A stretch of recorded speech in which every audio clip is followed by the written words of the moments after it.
हुजूर जी और बाबा जी की प्यारी संगत जी, राधा स्वामी जी। आज डेरा ब्यास के भीतर कुछ ऐसा हुआ जिसने सब कुछ ही बदल दिया। आप सोच रहे होंगे कि मैं क्या बोल रहा हूं, शायद पागल हो गया हूं, लेकिन नहीं, आज मैं आपसे दिल की बात कर रहा हूं।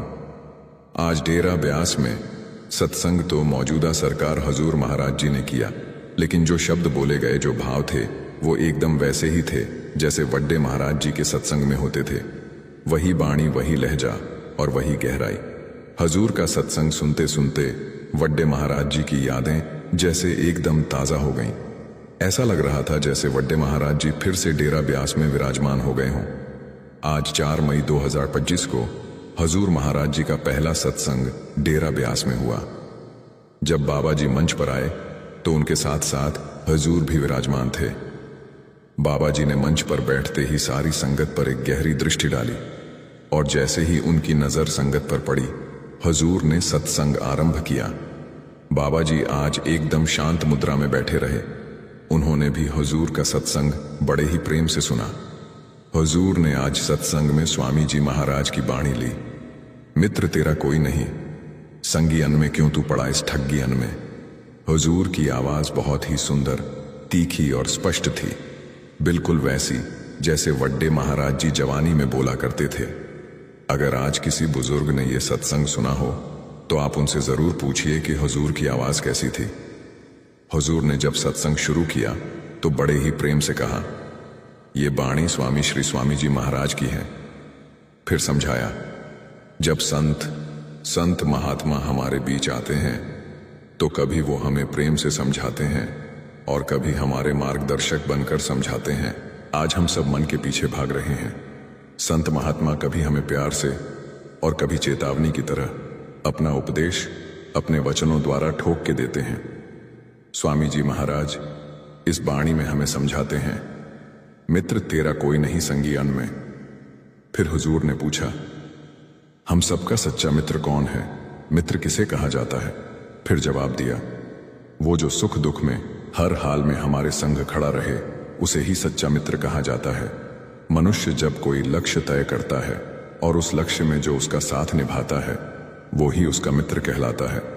जब से हम बड़े हुए हैं, बचपन में यार दोस्त तो जिंदगी में बहुत मिले। बचपन में जब गली मोहल्ले में खेलते थे तब के दोस्त अलग थे। स्कूल में गए तो वहां नए दोस्त बने।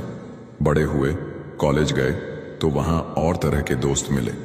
फिर काम काज शुरू किया तो ऑफिस में नए साथी बन गए। हर जगह हर मोड़ पर कोई न कोई दोस्त मिल ही जाता था। लेकिन सोचने वाली बात यह है कि उन दोस्तों में से कोई भी आखिरी वक्त तक साथ नहीं रहा। मोहल्ला बदल गया, स्कूल छूट गया, घर भी बदल गया और साथ ही वो दोस्त भी छूट गए। बाबा जी अक्सर समझाया करते थे, ये जो रिश्ते होते हैं ना, ये सब स्वार्थ के रिश्ते होते हैं। पुराने संत बड़े महाराज जी फरमाया करते थे, कर्मों की एक लहर आती है तो ये सारे रिश्ते एक साथ जुड़ जाते हैं, फिर दूसरी लहर आती है और सब बिछड़ जाते हैं। महाराज जी ने हमें गहराई से सोचने के लिए कहा, सबसे करीबी रिश्ता कौन सा है। उन्होंने खुद ही जवाब दिया, हमारा अपना शरीर ही सबसे नजदीकी रिश्ता है। लेकिन ये शरीर भी कितना साथ देता है। जैसे जैसे बुढ़ापा आता है, ये शरीर भी साथ छोड़ने लगता है। ना हाथ चलते हैं, ना पैर, और एक दिन तो ये भी साथ छोड़ ही देता है। स्वामी जी फरमाया करते थे, क्यों पड़ा तू सोवे, यानी कि नींद किसे कहते हैं। नींद उस स्थिति को कहते हैं जब हमें बाहर की कोई खबर नहीं होती, जब हम सब कुछ भूल जाते हैं। और एक दिन ऐसा भी आता है जब ये शरीर हमेशा की नींद में चला जाता है। महाराज जी अक्सर रिश्तों पर चर्चा करते थे। वो हमें समझाते थे कि आखिर इन रिश्तों का असली मतलब क्या होता है। उन्होंने हमें 3 तरह के इंसानों के बारे में बताया जो इस दुनिया में मिलते हैं। पहला इंसान वो होता है जो चोर होता है, जो अंधेरे का फायदा उठाकर चोरी कर जाता है, चुपके से आता है और हमें नुकसान पहुंचाकर चला जाता है। दूसरा इंसान वो होता है जो डाकू की तरह सामने आता है, खुलेआम बंदूक की नोक पर, और सबके सामने हमें लूट लेता है। बिना कोई छुपाव वो सीधा वार करता है। लेकिन तीसरा इंसान सबसे खतरनाक होता है। वो होता है ठग, जो मीठी मीठी बातें करके, अपना बनाकर, हमारी भावनाओं से खेलकर हमें लूट लेता है। बड़े महाराज जी ऐसे लोगों को मिठ्ठे ठग कहा करते थे। वो कहते थे ये वो लोग होते हैं जो हमें ऐसा जाल बुनकर फंसाते हैं कि हम दुनियावी मोह माया में ही उलझ कर रह जाते हैं। फिर महाराज जी कहते थे हमें विचार करना चाहिए कि हमारा असली मकसद क्या है, क्योंकि जहां सच्चा प्रेम होता है वहां कोई लेन देन नहीं होता। वहां तो बस एक ही चीज होती है, कुर्बानी और सिर्फ कुर्बानी। हजूर महाराज जी ने कुर्बानी शब्द को 2 बार दोहराया था और आज एक सत्संग में उन्होंने ये बात और भी गहराई से समझाई। उन्होंने कहा सच्चा प्रेम वो है जो बदले में कुछ मांगता नहीं, सिर्फ देता ही चला जाता है। उम्मीद आखिर आती कहां से है? कहते हैं उम्मीद हमेशा मोह से पैदा होती है। जब किसी से लगाव हो जाता है तो फिर उसी से उम्मीदें भी बंधने लगती हैं। लेकिन जब वही इंसान हमारी उम्मीदों पर खरा नहीं उतरता, तब हमारे अंदर निराशा की चिंगारी जलने लगती है। धीरे धीरे वो चिंगारी रोष का रूप ले लेती है। फिर मन अंदर ही अंदर खिन्न होने लगता है। अब सोचो इससे आखिर फायदा क्या हुआ? आज की हालतों को अगर गौर से देखो तो समझ आएगा कि इंसान को अपने पौधों पर भी घमंड होने लगा है। धन दौलत पर तो पहले से ही है। माँ बाप कहें कि बेटा वहां चलना है तो हम सुनते ही नहीं। लेकिन जैसे ही कोई दोस्त फोन कर दे कि चलो जिम चलें, तो हम तुरंत तैयार हो जाते हैं। आजकल जिम लोगों से भरे हुए हैं, लेकिन कॉलेज खाली पड़े हैं। फिर सोचो क्या हासिल कर रहे हैं हम? आजकल तो अपनी शक्लों पर इतना घमंड हो गया है कि हर कोई सजने संवरने की दौड़ में भाग रहा है। किसी को फिक्र नहीं कि अगर ये शीशा टूट भी गया तो क्या बचेगा। हजूर जी ने आज बहुत कड़े लफ्ज इस्तेमाल किए। उन्होंने कहा देखो बहनों को, देखो बीबियों को, आजकल हर कोई पार्लर जा रहा है। सजने की इस होड़ में असल सुंदरता कहीं गुम हो गई है। कहते हैं इतनी लंबी लाइन तो अस्पताल में भी नहीं लगी होती जितनी पार्लर में दिखाई देती है। कहते हैं हमारे पास चेहरे के लिए अलग क्रीम है, बाजुओं के लिए अलग क्रीम है, सुबह के लिए अलग, शाम के लिए अलग, यहां तक कि पैरों के लिए भी अलग अलग क्रीम है। मैं सोचता हूं ये हम लोग आखिर किस दिशा में जा रहे हैं? क्या हम सिर्फ अपने चेहरे की सुंदरता से ही आगे बढ़ सकते हैं? कहते हैं मालिक के लिए कब समय निकालेंगे। हुजूर अक्सर समझाते हैं झूठा राजा, झूठी प्रजा, झूठा सारा संसार, किससे दोस्ती करें जब सब चलायमान है। इसी बात को लेकर स्वामी जी समझाते हैं मित्र तेरा कोई नहीं। इसके बाद हुजूर ने एक और बड़ी गहरी बात कही। वो बोले आज तो हम अपने आप के साथ भी रहना भूल चुके हैं। सिनेमा देखना हमें याद रहता है, लेकिन अपने भीतर झांकना भूल जाते हैं। जब हम फिल्म में किसी अभिनेता को देखते हैं तो उसके पीछे एक निर्देशक भी होता है। असल में निर्देशक ही सच्चा कलाकार होता है। बाबा जी भी कई बार सत्संग में समझा चुके हैं कि जब एक अभिनेता को कोई किरदार दिया जाता है तो वो बस थोड़ी देर के लिए होता है। अगर वो अभिनेता रोने लगे कि नहीं जी ये तो मेरा ही रोल है, मैं ही इसे निभाऊंगा, तो फिर समझो उसने निर्देशक की अहमियत को नहीं समझा। असल में निर्देशक ही उस पूरे खेल का रचयिता है। जब अभिनेता मंच से उतरता है तब वो ना कोई पिता होता है, ना माता और ना ही अभिनेता। ये जिंदगी भी वैसे ही एक मंच है जैसे वो 2-3 घंटे की स्टेज परफॉर्मेंस होती है। सो जन निर्मल जिन आपू पछाता, हमें अपने आप को पहचानने की कोशिश करनी है।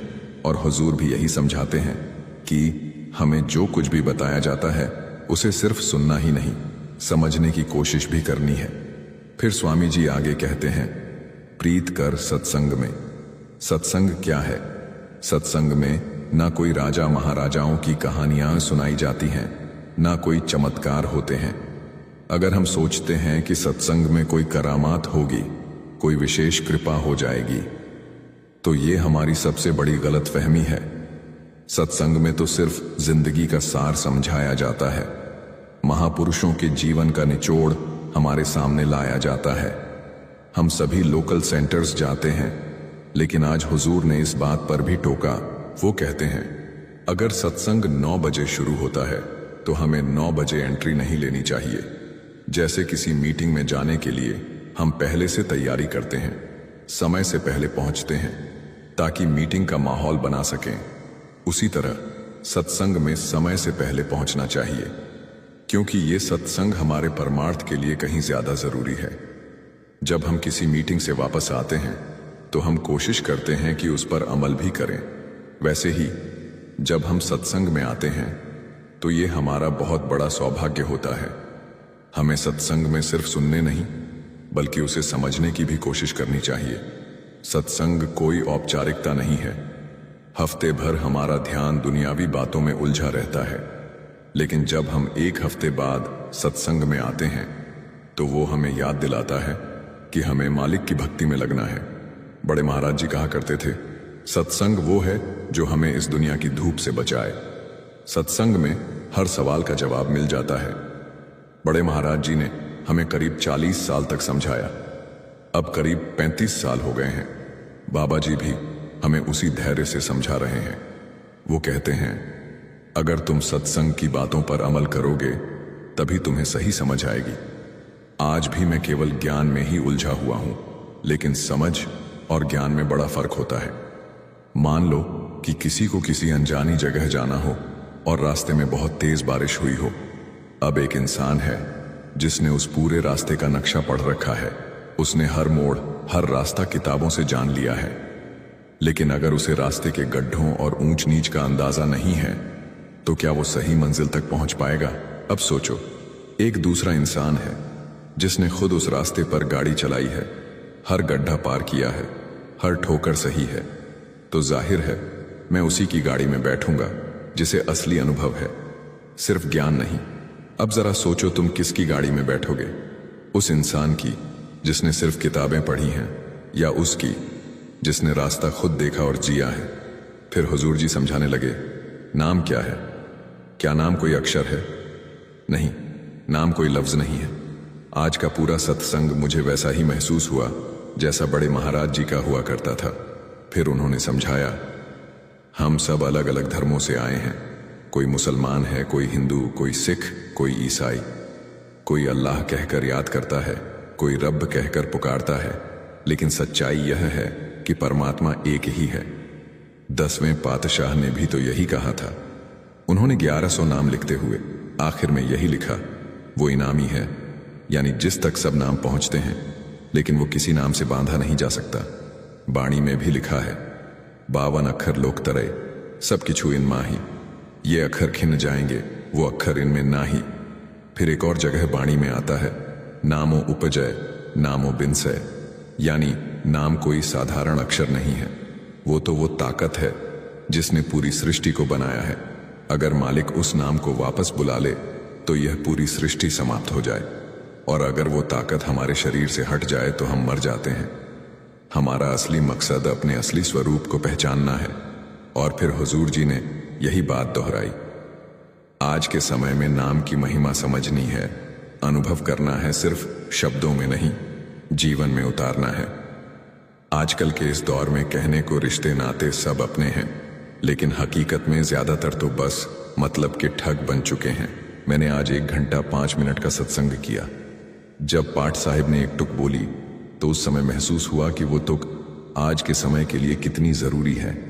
हमने अपनी पहचान, अपनी कद्र सिर्फ पैसे के ऊपर टिका दी है। स्वामी जी समझाते हैं, धन तेरे काम ना आवे।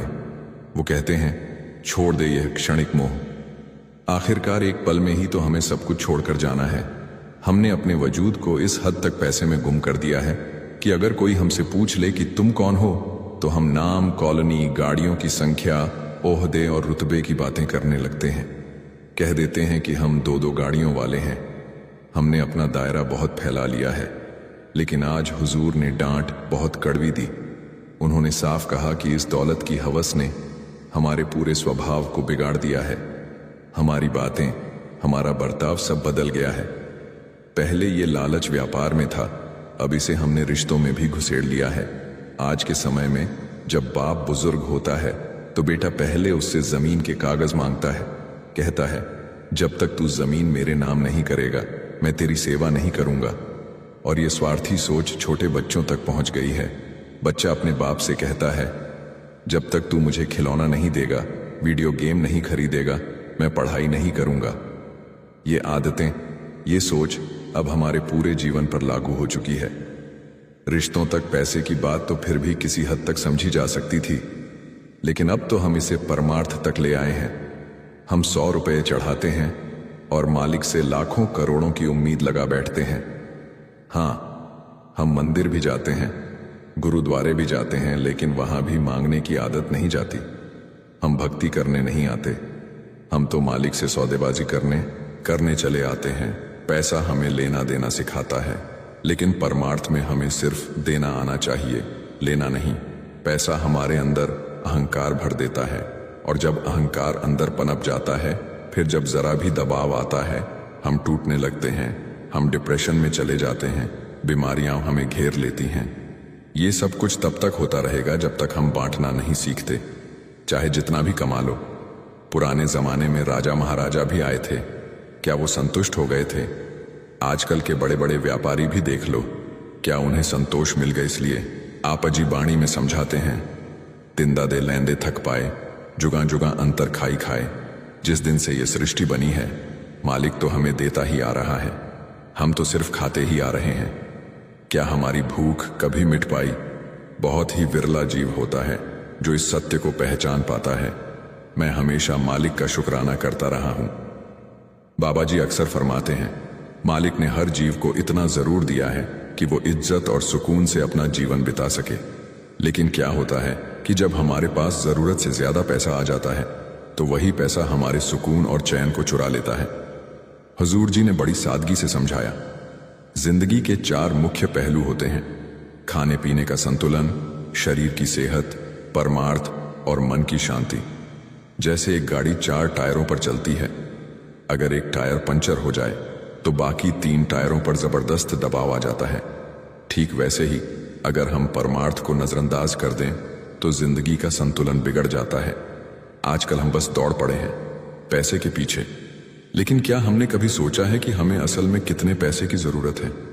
पैसा कमाना जरूरी है, मगर हद से ज्यादा कमाने लालसा वही हमारी परेशानी की जड़ बन जाती है।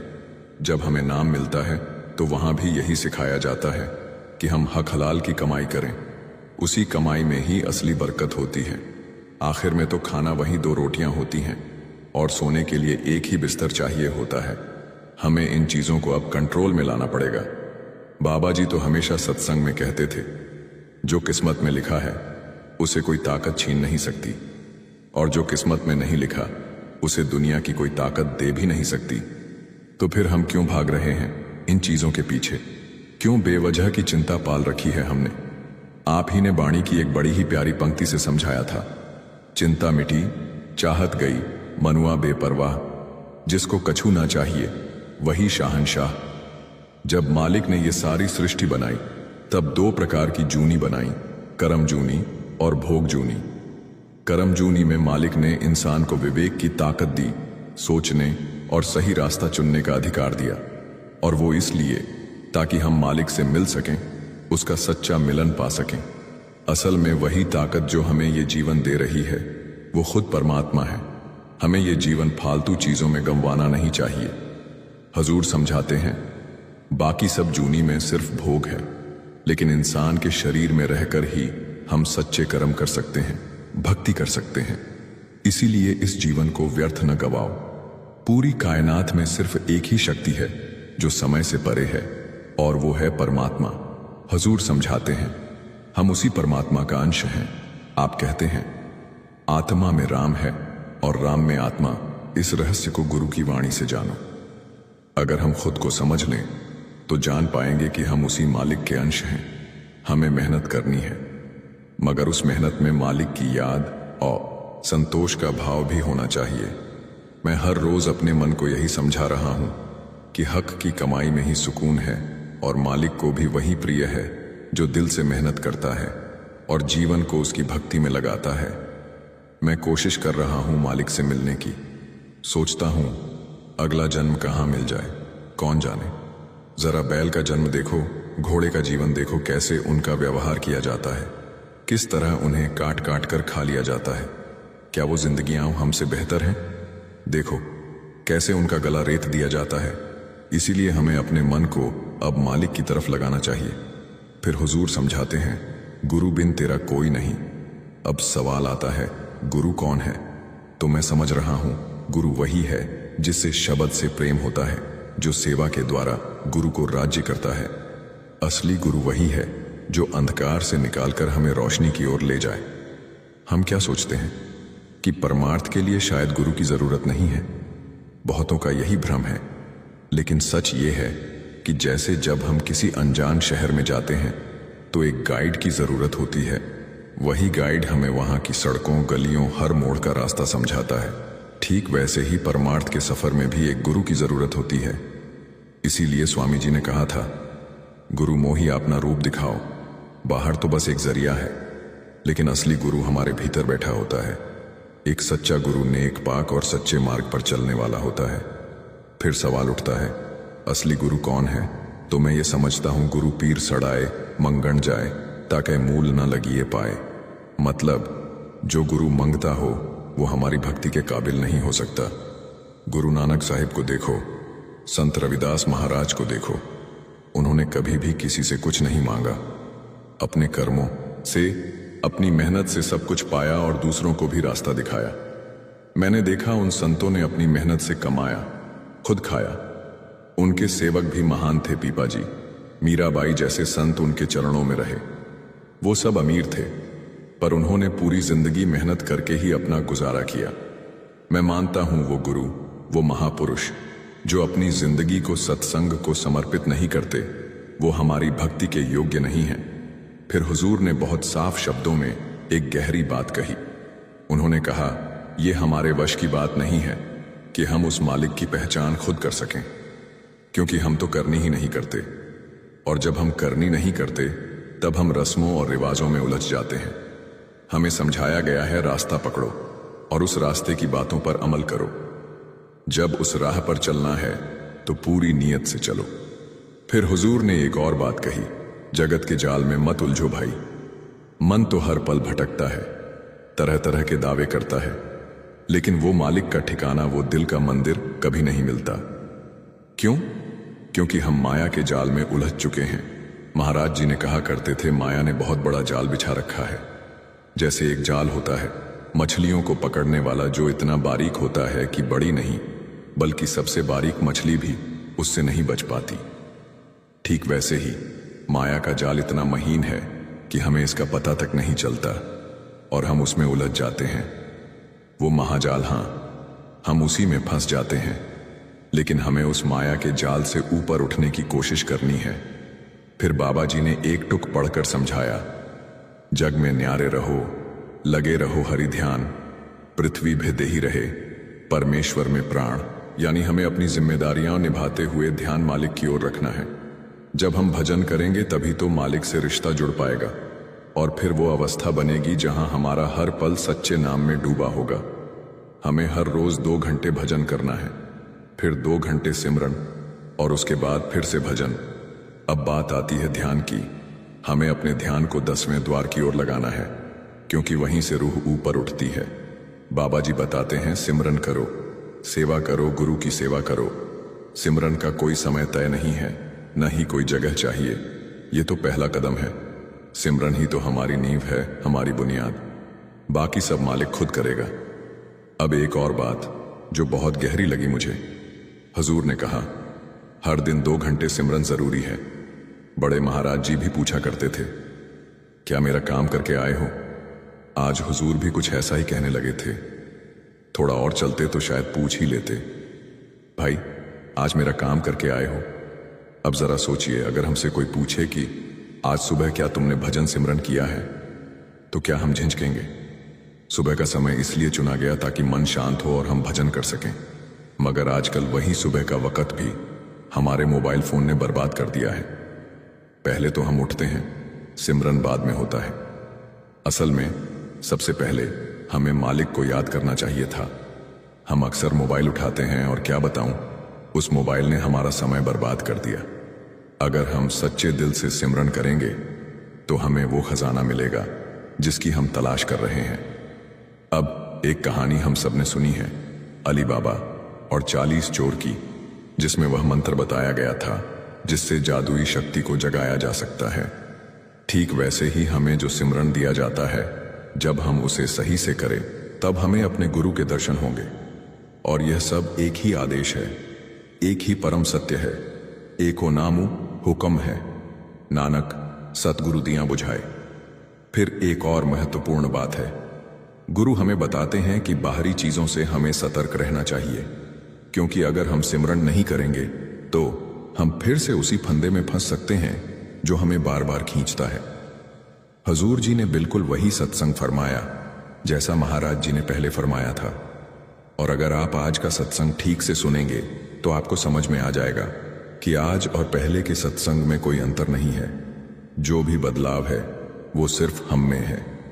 अब हुजूर जी ने हमें यह संदेश दिया, अगला सत्संग 11 मई को होगा। जिन्हें भी आना है वो खुशी से आ सकते हैं। अगर आप हुजूर जी का सत्संग सुनना चाहते हैं तो यह मौका हाथ से जाने न दें। आने वाले हफ्ते में जरूर आकर सुनिए और इस वीडियो को जितना हो सके संगत में शेयर करें। हर ग्रुप में इसे शेयर करें ताकि हर एक प्यारा भक्त बाबा जी और हुजूर जी का पहला सत्संग सुन सके। आप सभी के चरणों में राधा स्वामी का प्रेम और आशीर्वाद हमेशा बना रहे।